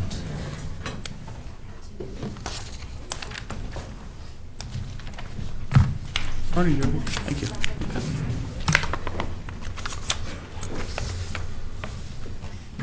Thank you for meeting with us this morning. And I want to say thank you for all of your support that you've given our libraries in the past. Thank you. It truly, truly is appreciated. We hear it every day from our patrons. How happy they are that we're there for them. They always say, oh, we're so lucky to have a great library. It's amazing how often. I've been director at Edgerton Public Library for a year now. And I kind of thought, oh, I'm the new director. They're just saying that to me. And a year later, people are still saying that. So it must be something that they really, truly believe and appreciate. So we are very appreciative of all that you have given us over the years. And also we appreciate everything that you do as our county commissioners, because I know you have a lot of tough decisions to make. I know that doing the budget is probably not very easy. You have a lot of requests, a lot of different good things that you can do for the county. And so we appreciate that you would give us the consideration of looking over what we have to say today, and let us know if you have any questions or concerns or any ideas that we can do to help continue to increase our community resources as well, and doing what we can for our community members. I don't want to spend a lot of time trying to convince you of the importance of what we do, because I think the bottom line is you either already think that what we do is important or you just don't. And I don't think what I say here can really change that. So I don't want to really try to convince you of that today. So instead I want to talk about how we're funded compared to the other counties around us. So if you look on, I think, the third page of that packet, you'll see the county funding per capita. These are 2017 figures. And you'll see that we don't have the counties such as Rock, Nobles, Lyon County, and the reason they're excluded is those are county-owned libraries, and so the county-owned libraries fund those libraries at a much, much greater amount. So I didn't want to throw those numbers in there and skew the ratio, because we are not county-owned libraries. So I included just the libraries that are very similar to ours. They're funded the same way as our county libraries. And you can see that the average of all 5 counties is $6.47 per capita. And then you can also see how Pipestone County is, unfortunately, at the bottom of these 5 counties in our immediate area. So what we'd like to see is just become average. Now, I think as a whole, as a county, I think that we're above average in many ways. And I'd hate to see that we're not funding our community resources in at least an average way. And to make us be funded average, that would mean we'd have to add an extra $1.38 per capita on there. That adds up to an additional $12,595.26. And that's to bring us average. That's to bring us to the $6.47 per capita. That's the average of these counties. We're not even asking to be like the high level of like Lincoln County or Murray County or Redwood County, where they're way up there. We're just asking to be average. Yes. And I actually am going to talk about, I am going to do a little convincing, because I think what we do have in Pipestone County is a phenomenal resource that we have to our patrons and within our community. When you look at the number of students that we have that are eligible for free and reduced lunches, it's a startling fact. When we look at our poverty level, it's a startling fact that in southwestern Minnesota, in Pipestone County, we are under educated and we don't make a lot of money. Yet on the other hand, we have these beautiful libraries. Both of these libraries are amazing resources to our community. It's a place for our after-school students to come. It's a place for these children to come in the summer that's safe, and they're learning and they're experiencing things. They are part of a community and a greater whole, which I think has a tremendous impact, because if you don't feel like you belong, you're not staying here, you're not doing anything to better that community in the future. And we have a responsibility to those children. As a matter of fact, this morning, I opened the doors at 7:29, and at 7:30, I had a gentleman at 14 years old come into my library, and he has been there since. Why is that? Because he needs a place to go. And we have lots of those children in our communities, and our library is that place. We have a lot of adults who use our computers, who use our resources, who need help figuring out how to do their taxes. They don't know how to get on the internet by themselves. Some of them don't know how to turn on a computer. And we are there to help them manage that daily living that they need. And then reading, I can't even begin to describe the impact that low literacy has on an individual. 84% of our children who are in the system, the criminal justice system, have reading difficulties. 84%. Our libraries can help provide literacy. And so I do think that what we do is important, and I think that what we do makes an impact on our community, and I think they deserve more than average, but we will settle for average. Do you have any questions? Just a couple of comments. You talked about people using the computer access you got out there. It's used for more than just for taxes. People use it all the time for job searches, resume building. Yes. And I know you've helped a lot with individuals with the rules as well, too, so there's a lot of different uses for that. Some of the other things that go on out there, you've got your children's reading program as well, too. And you run that through the summer as well? Yes, we do actually have summer reading programs for our youth, and we do daycare visits, and we have daycares and homeschool families that do come into our spaces and use our resources. And, we do provide, I don't know, when we started putting this together, one of the things that actually struck me was the fact that 38% of our active patrons, so those patrons who come into our library and use our library, are from out of our city limits. So 38% come from not walking distance. And they're here and they're using our library. We would like to expand that even further. But when you look at our funding, only 14.6 of our total 2018 library funding comes from the county. So we are already providing lots of service for people percentage-wise. And so we just need help actually making a bigger impact, because that's what we want to do. And we have our STEAM room. I know, our maker space that we have, and we have families, homeschools, grandmas and grandpas and grandkids and students who come in from actually all over the county that come in and use that space. As a matter of fact, part of the goal with that was leveling the playing field for our youth, because my kids can make something beautiful with the things that I have at home, right? Those little dioramas that you need to make for the cell or your biomes. And a lot of our kids can't because they don't have those supplies at home. So now we have this space where anybody can come in and use that. And I actually had teachers who said to me, thank you for providing that, because all of a sudden, I got to see what these kids can do, right? Not what they have, but what they can do, and they're actually engaged. And I had youth that actually said, who used that space, I could never have done this project without this. I couldn't have done Expound on that. that acronym, STEAM, so people STEAM, understand what so it's for. science, technology, engineering, arts, and math. And so our room is open to anybody to use during our library hours. And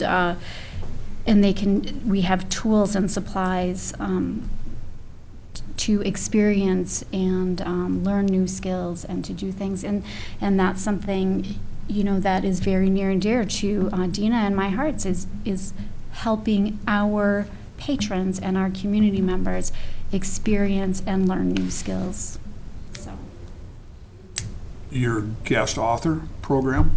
Yes, we do have a lot of, and that is another thing, we do have a lot of authors that actually come into our libraries and a lot of programs that we do, but that funding is actually decreasing.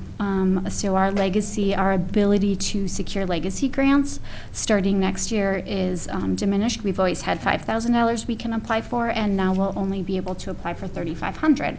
And so that takes away $1,500 worth of programming funds that already have a very limited kind of scope anyways, because they're funded by the, and I never... Minnesota Arts and Historical Society. Yes. Arts and So- Cultural Heritage Fund. Arts That's and the Cultural one. Heritage I always forget the acronym or how it all goes, but basically legacy funding. And so they have some pretty strict guidelines on what we can do with that.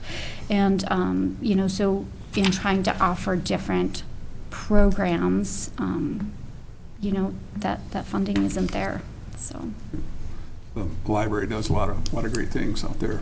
They You know, do. Ann Miller was just working on another grant proposal. Can you maybe explain more about what she's working on? I know it's somewhat separate.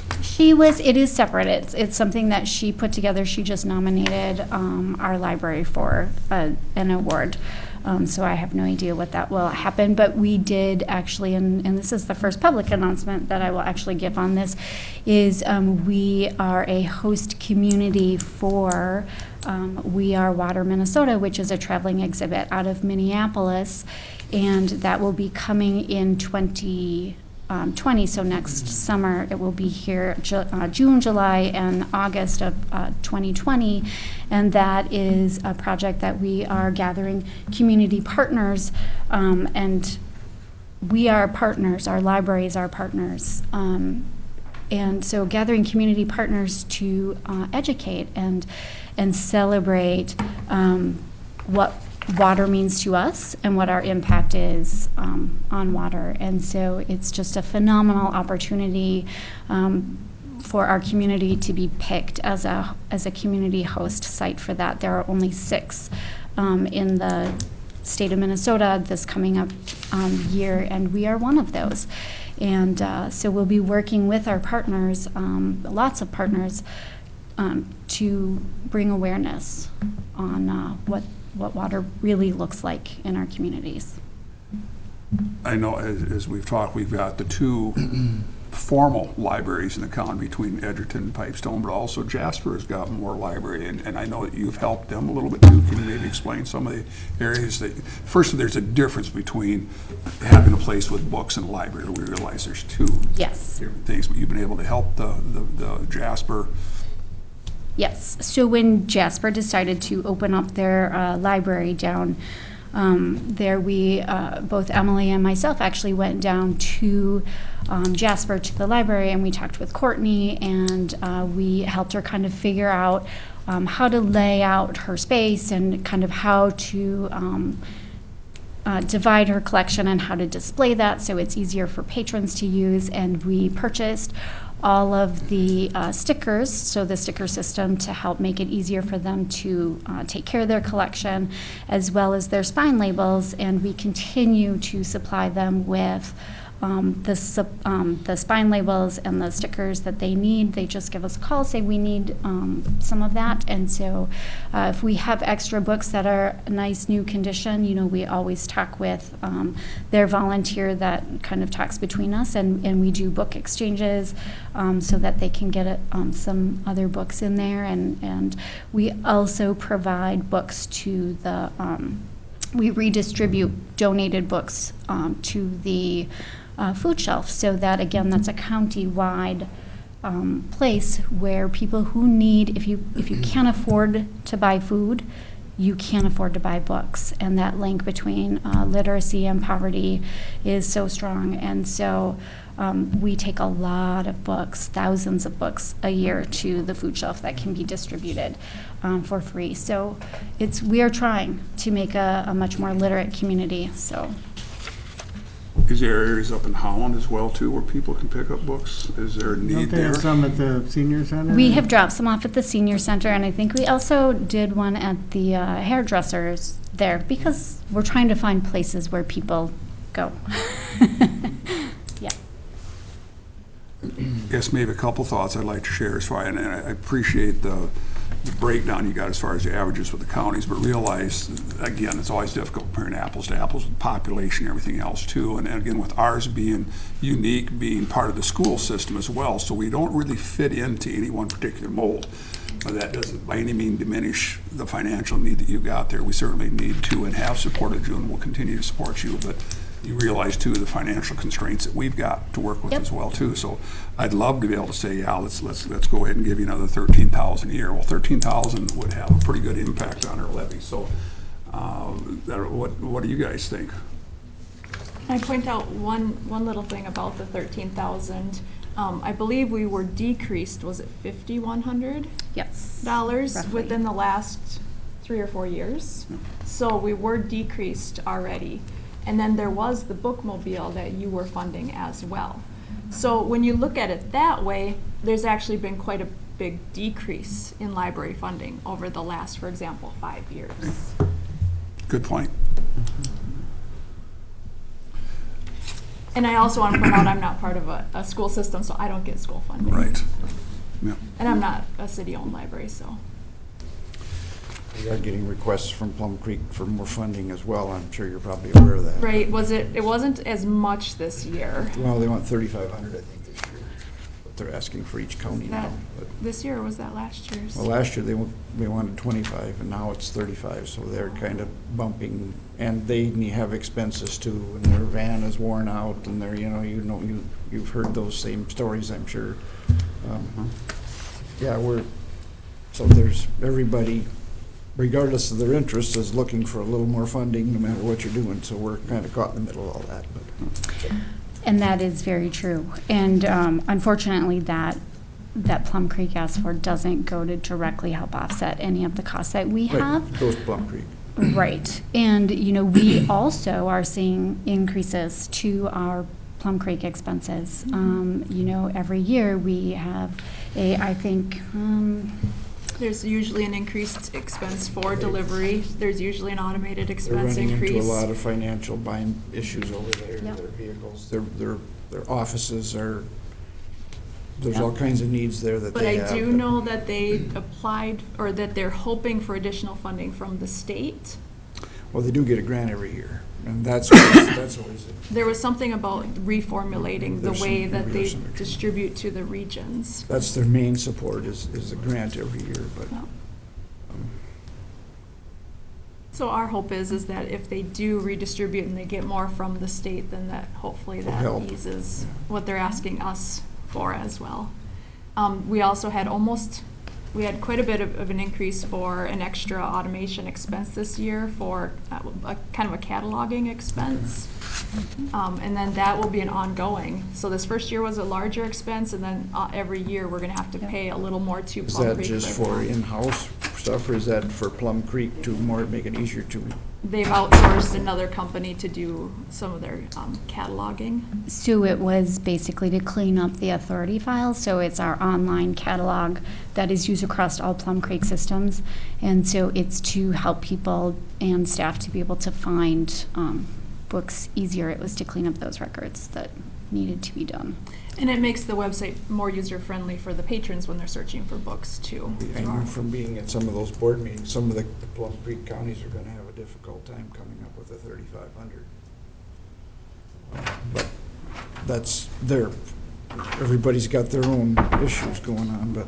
Right. Well, there's absolutely no doubt that you guys do a great job, and we're very appreciative of that. Perfect, thank you. What will you be able to accomplish if we are able to increase our contributions to you? What will you be able to do with that money? Or what would the impact be if we're not able to give up more money to you? Well, that's a great question. And one thing that I would like to do at my library is actually create another job in the community. Right now, I am the main full-time employee. Used to be years ago, there was a full-time person plus another person there quite often throughout the week. And right now it's just myself. And quite honestly, I mean, I think I'm a pretty efficient worker, but it's too much for one person. I'm doing all the day-to-day stuff that the desk clerk does and all of the director responsibilities. So I would like to actually have another part-time person there. throughout the week, more frequently. Wouldn't be able to do full-time, obviously, wouldn't be able to afford that, but, so I would like to create another position. I received some additional funding from our city last year, so I hired a children's librarian as a very part-time, but it's still a position. And she is doing our weekly story hour, going into in-home childcare providers. So we did create another small part-time position last year. I would like to do more programming. Right now I've increased from barely doing any programming at all to doing probably 5 programs a year, and I would like to get to the point of doing maybe 1 program a month in addition to our children's program that we do weekly. And just as a benchmark for 1 hour of very basic programming. So if you have a 1 hour program, it takes at the very least about 4 hours of staff time to accommodate that 1 hour. So to do programs with 1 staff person is, that's a really tough thing, because now you're really taking that. Just to get that program done, taking a lot of staff time, but definitely we also would increase our programming. Like I said, legacy funds are diminishing for us, and we did have our State Farm grant that we had received, our Neighborhood Assist grant, and that runs out in October. And so a lot of the level of programming that we're currently doing, we will not be able to maintain unless we can find additional funding. And we apply for grants all the time. We're always looking for outside. We don't rely on just having our counties or our cities or our school fund us. We are looking for money all the time to do wonderful things within our communities. So we definitely would increase that. And I think one of the things that needs to be talked about is we personally at Minders Library would increase our book budget. Our purchasing power is greatly diminished. And it's, I have a section in here that, if we had been spending all of our money in 2011 or 2016 because it was the same, if every penny of that money had been going to children's books, because the cost of books has increased, and children's books is, because again, I come back to that literacy, right? So our most vulnerable readers, if we had used all of that 51,000 plus on books, and then what we're purchasing now because of the increase in costs of publishing, it's 1,400 less books that we can buy today with the money from our county. 1,400 less books for our young readers.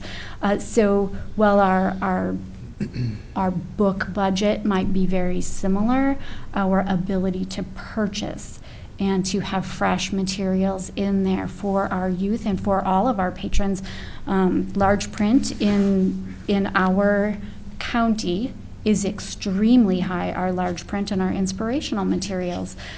We spend a lot of money on those. It's $38 to $40 a book for one large print book. Yeah, large print is very expensive. And when I started, it was $33 to $35 a book. So it just, in the 4 years that I've been here, it has increased astronomically, and that is one of our biggest population of users, our demographic of users. And so I would increase our book buying budget, because we need more. We have people come in all the time looking for more materials. And that's how patrons judge the quality of their library too.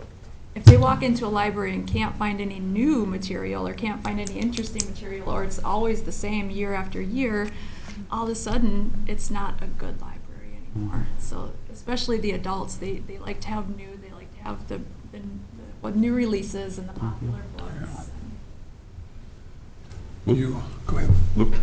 I was just curious, on this page that lists municipal funding, is that just the city or the school district as well?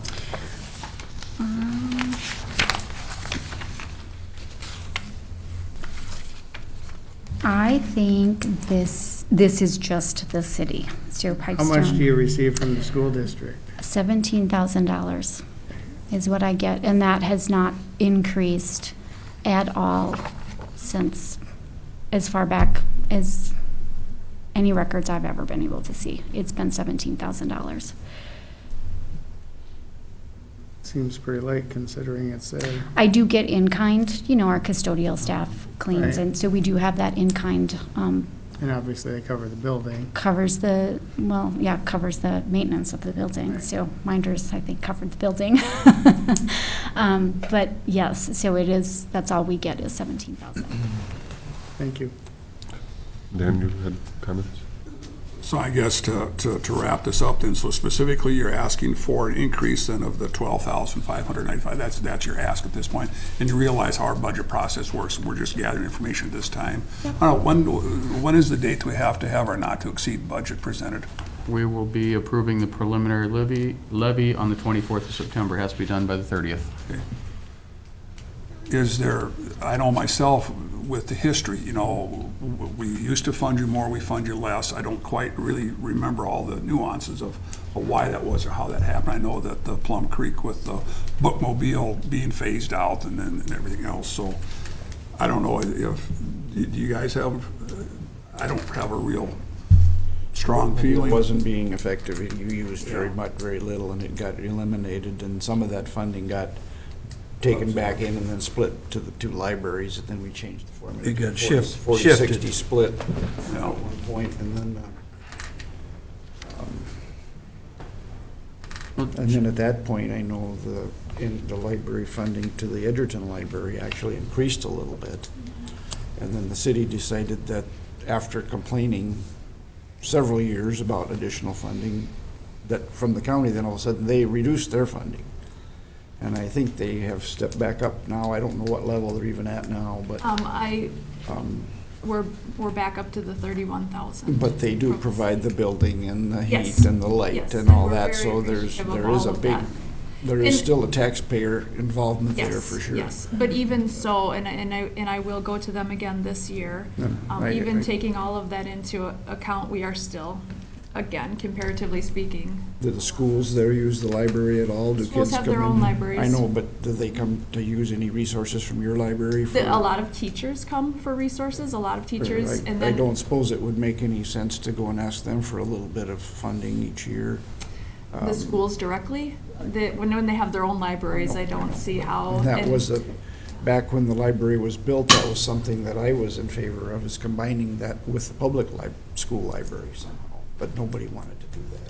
I can tell you a lot of school kids come So- over after school. Yeah, I'm sure they do, and that's, But again, that's more. it's split, As a and citizen. that's part of would be some savings in having that all combined together, like the Pipestone Library has, and convenience for the users. What happened there? I'm sure they don't want to walk 3 blocks in the winter. I noticed you mentioned the Edgerton city contribution is more than what's listed on Yes. this page. The 2018, like I mentioned, I think it was proposed an increase to cover to do a yearly story hour for the children. Right. So I increased, it was $5,999 was the increase, and that's to pay for the year-round story program plus in-home daycare program. And what is the Pipestone contribution currently? For the city, Yes. I have to think, it's 100, and in 2018, I think was 109.5. Okay. Thank you. Well, I appreciate the thought that you put into this. You did your due diligence on this. You're asking a reasonable amount. You're not asking for pie in the sky. And I certainly hope that we'll be able to support this request as we go forward with our budget discussions. Thank you so much for your consideration. Thank you. Thank you for your time.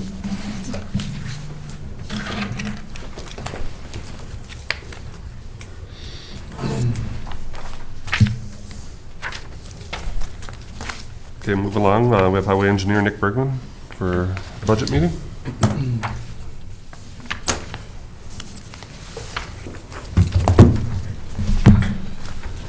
To switch gears. Yeah. Can be the first department head that wants a decrease. Am I?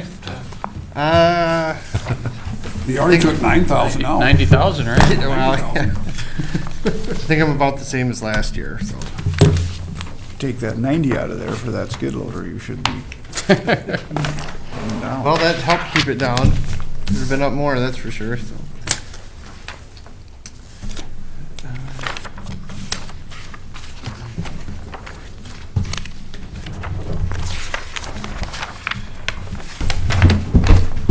Well, I'll probably start by going through my 2020 budget narrative. My proposed budget, it's a 5.1% increase over 19. I think I was 4.9. Do we have a copy of that?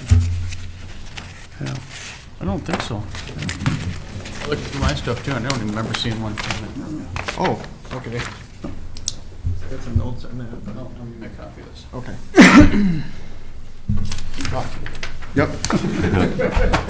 Stole my notes. Next time, memorized, right? Let's see. I might actually have to wait for him to get back.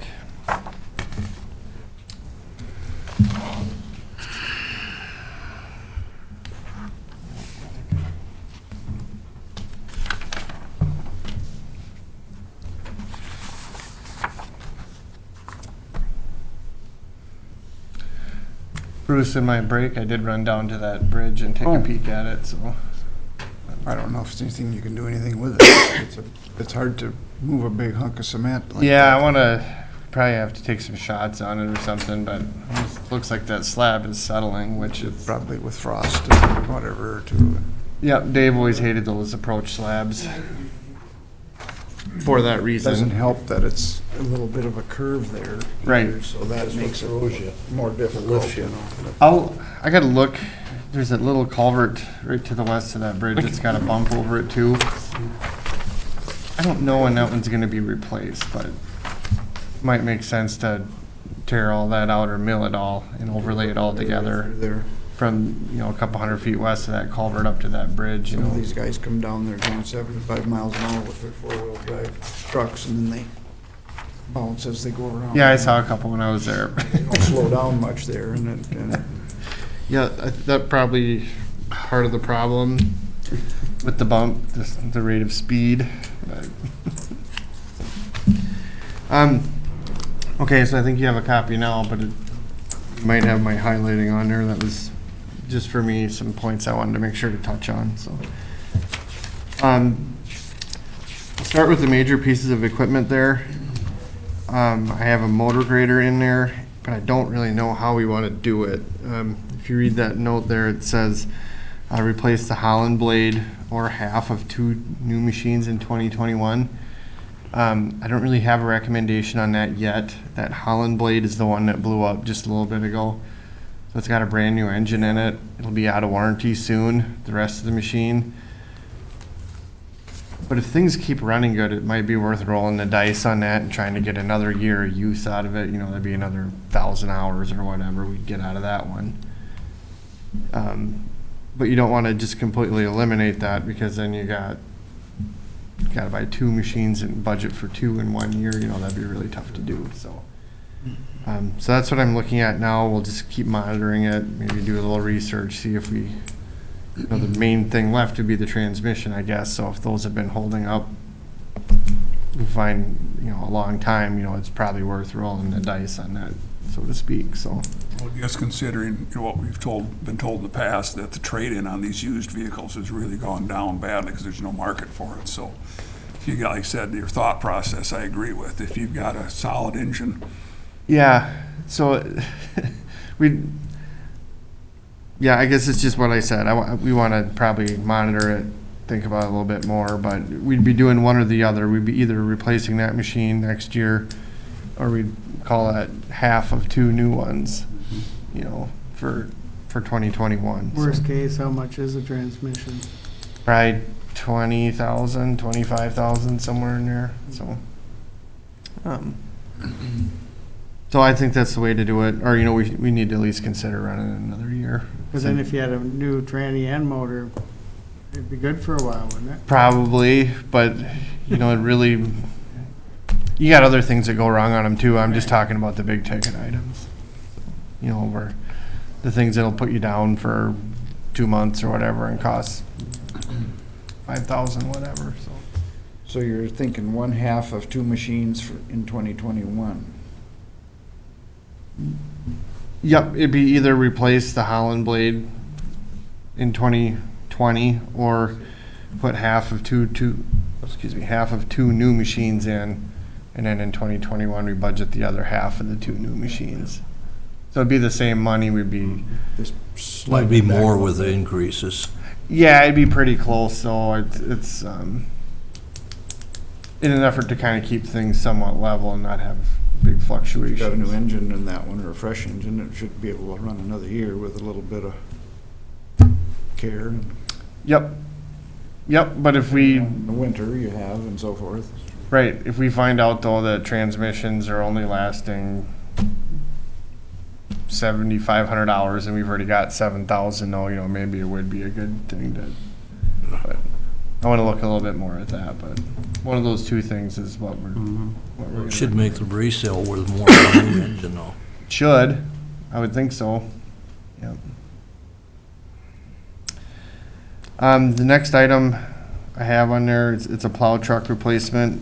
It'll replace unit number 12, which is a 2001 International with over 10,000 hours and 220,000 miles. We budgeted 100,000 for this in 19. The total will be around 220. Third item I have there is a payloader. That's the one we talked about earlier today. I listed it here even though it's budgeted as 0, but I listed it here because last year, I said we were going to do roughly half in 19 and half in 2020. So I guess roughly half in 2020 is now 0 for the reasons I stated earlier. Fourth item on there would be a pickup. It'd replace our oldest pickup, which would likely be, I'm not even sure what year it is, roughly a 1999, I think, with 145,000. But that's a 3/4 ton and it's pretty much done nothing but pull its entire life. So it's up there in miles for that one. Is that replacing it with another 3/4 ton, Nick? I'm not sure yet. Nope, half ton. Okay. Half ton? Next item is the sign truck. We would like to go with the larger model to replace our large truck. We budgeted 100,000 last year. I think this 80 would definitely be on the top end. This is new for us. We haven't done one of these before. We've had the smaller model in the past, so it's hard to tell what it's going to cost, but I'd like to think it'd come in under that. You didn't budget, or you budgeted, but you didn't buy the small truck this year though, right? Right, we're thinking the small that we were looking at would have been around 100, but we want to go with the larger. Not gonna meet your needs like you were talking? Right, Okay. yep. It's going to be like a 4-door pickup or just larger? No, it's like an actual, truck frame. Oh, okay, gotcha. Like a pickup. Larger than dually running gear, it would be bigger, something bigger. Right, than that. it'd be more like a plow truck, but with a shorter frame, and it'd have the sign. This actually work better than what you're using now. What's that? It'll be a improvement over the one we have now. So. Yeah, the one we have now, we put a lot of money into that one. It's just too small for how large that stuff is, so. Next item I have is a used tractor truck with a lowboy trailer. We've got 100,000 on that. It kind of depends what we'd find. We'd want to, keep it under that. New, we'd probably be looking at 300. I don't know, but this used, 100,000 we'd like to spend on that, and we'd use it for hauling around the excavator and the backhoe. That's those type of things. We plan on trading our excavator in the near future, and I think we'd like to probably go up a size on that one, and I don't know if our current trailer could haul that, number one. And number two, we probably ran into this year with dealing with, hauling the excavator around to dig snow so the water could flow, or repairing soft spots, is we use a gravel truck to do that. So that's one less truck we have hauling gravel. And we had so much excavator hauling to do this year, it really kind of put us in a bind, so, you know, this would take care of that. We'd have another gravel truck available. And then plus we'd have the option for the larger size excavator, because we'd have a way to haul it. Nick, would you still keep the existing trailer you've got so you can